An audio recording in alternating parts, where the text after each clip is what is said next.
UP में पंचायत चुनाव को लेकर तमाम सियासी दल बिसात बिछाने में जुट गए हैं। भले ही चुनाव 2026 के अप्रैल मई महीने में होने हैं, लेकिन राजनीतिक दल अभी से तैयारी में जुटे हैं।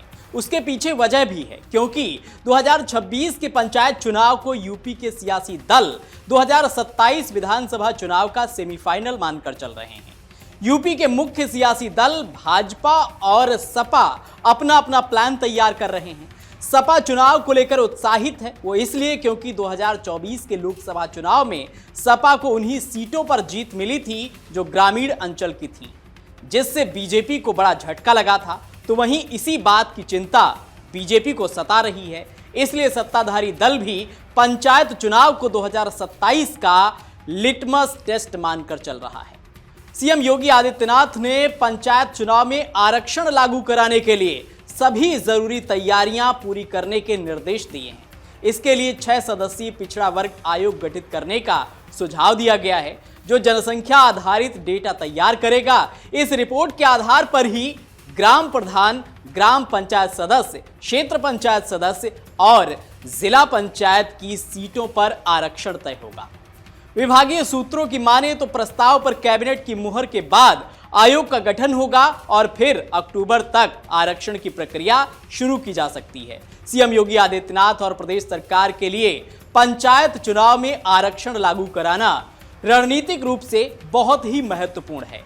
ग्राम सभाओं के नए परिसीमन के चलते कुल 512 ग्राम पंचायतें खत्म हुई हैं, जबकि 11 नई पंचायतों का गठन हुआ है। जहां साल 2021 के पंचायत चुनाव में 58,195 ग्राम प्रधान चुने गए थे, वहीं अगले साल होने वाले चुनाव में 57,694 ग्राम प्रधान बनेंगे। प्रदेश में अगले साल अप्रैल मई में होने वाले त्रिस्तरीय पंचायत चुनाव की तैयारियां अब शुरू हो गई हैं। आरक्षण के निर्धारण से पहले ग्राम पंचायतों के पुनर्गठन का काम भी पूरा हो चुका है।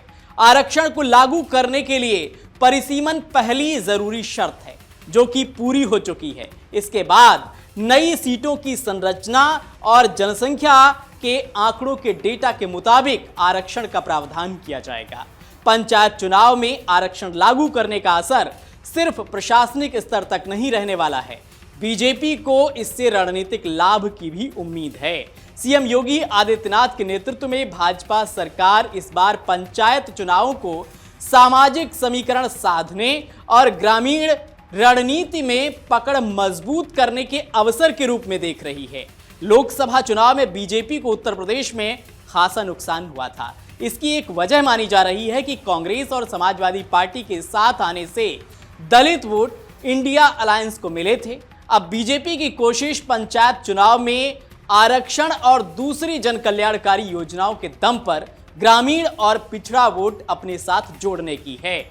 ओबीसी आरक्षण का संतुलन भी इस लिहाज से अहम है, क्योंकि 2027 विधानसभा चुनाव में पार्टी को ओबीसी वर्ग के बीच अपनी मजबूत उपस्थिति दर्ज करनी होगी। पिछली बार कुछ ओबीसी जातियों की नाराजगी की वजह से पार्टी 300 के पार का आंकड़ा विधानसभा चुनाव में नहीं छू पाई थी। ऐसे में इस बार जनसंख्या आधारित आरक्षण तय करने का कदम भाजपा के ग्रामीण वोट बैंक को मजबूत करने की रणनीति का अहम हिस्सा माना जा रहा है। फिलहाल ये तय नहीं है कि आरक्षण प्रक्रिया की शुरुआत कब होगी, लेकिन विभागीय अधिकारियों ने मंथन शुरू कर दिया है। जैसे ही कैबिनेट से प्रस्ताव को मंजूरी मिलती है, आयोग का गठन होगा और आरक्षण की प्रक्रिया गति पकड़ेगी। योगी सरकार इसे वोटर माइक्रो मैनेजमेंट के लिए इस्तेमाल कर सकती है। खासकर ग्रामीण क्षेत्रों में अपने प्रभाव को और मजबूत करने के लिए सरकार काम कर रही है। अगर आप ये वीडियो YouTube पर देख रहे हैं तो हमारे चैनल को सब्सक्राइब कर बेल आइकन दबाएं और Facebook पर देख रहे हैं तो हमारे पेज को लाइक करें।